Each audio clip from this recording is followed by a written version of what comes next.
to do so calmly. Cameroon is no longer at that level. Secondly, I will end with this, so as not to shirk my responsibilities. Mr. Jonathan Hamza, many people are asking me what role I will play regarding my candidacy or not in a presidential election in Cameroon. I wanted to say this to that. First, I thank you for thinking that I can play this role and at this level, but I would like to reassure you that it will not be played where people think. Here, I repeat. According to the law in Cameroon, we are neighborhoods. No. The law at least states that we must have a party that has elected representatives. Absolutely. Excuse me for insisting on this. Please, are you the boss on the set? You know all the problems we have had and continue to have due to the campaign of Cameroonian anti-Pan-Africanists, grouped under banners that you know, who never stop, morning, noon, whatever, telling us that we support a dictator. Ha, ha, we are RDP6 who do not say his name, and so on. Are you aware of all this? Continue this, never this. I ask a question. Here is who is sitting. Is it you? Can you explain to me how a party that supported President BIYA twice does not have premises in Cameroon, while the others have compensation? How does that work? But Fabrice. Jonathan, I ask a question. You are a great sociologist. You manage the things at the university there. I ask a question. Yeah, can. People explain to me why a party that supported President B, who sinned in these two elections, has no elected representatives in Cameroon. Even though he is popular in his locality?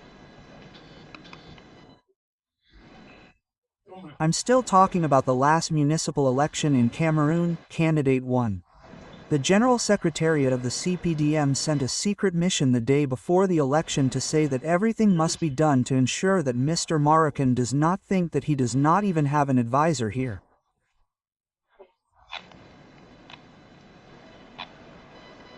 I will name the Minister of Glory Rona. President, he is following us. He will respond. No, I don't want him to respond. No, and the little we had there, it was taken away from us.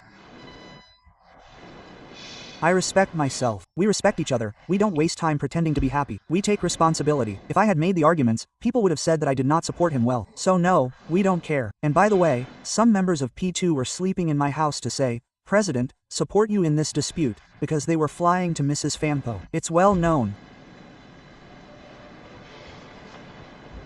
Mr. Batia, he was born in the 2nd grade. He is the executive secretary of the Chantal Biya Foundation.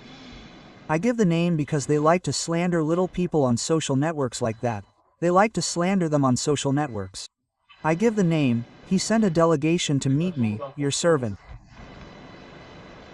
I refused to meet with him. He is an elder. He even thought to himself that it was a lack of respect. No, maybe it wasn't a lack of respect. I said he was an elder, but I refused that. I said I didn't even want to meet with him. Tell me why a party like the NMP, which did what we did, since we are supporters, Polymore, tells us that we are bickering, whatnot, stupid, why we don't have an elected official, while what we call the opponent has elected officials, giving gifts, by the... You don't know this?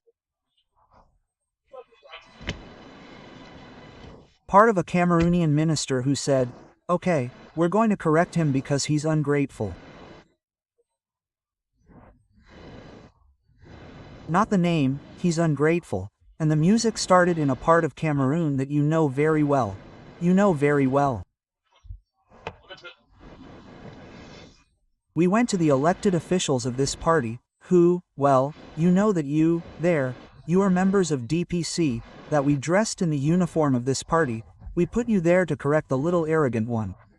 Do you mean President Cabral? No, it's you who mentioned it, it's you. They voted on the instructions given by the real boss. Absolutely. This is not the only case. This is not the only case. In Cameroon, we find that it's Paul Biya in a purely patriotic alliance.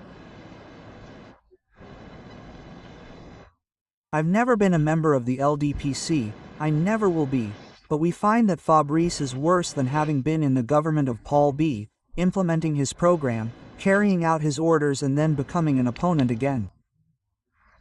We find no, it's worse. We think we've done worse too. It's incredible. So what's that to say? You can clearly see that there's a configuration that Fabrice and Jonathan have been putting in place for a very long time to exclude Pan-Africanists and Pan-Africanism in Cameroon. From that point of view, isn't it? When we look at the legal configuration of the country, they're not at the forefront. So I can't be elected because I don't have an elected representative, but listen to me very carefully, I'm responding to Hamza and the others. It won't happen as they planned, okay? Note that, it won't happen as they planned and they'll see that Pan-Africanism and Cameroonian Pan-Africans are essential.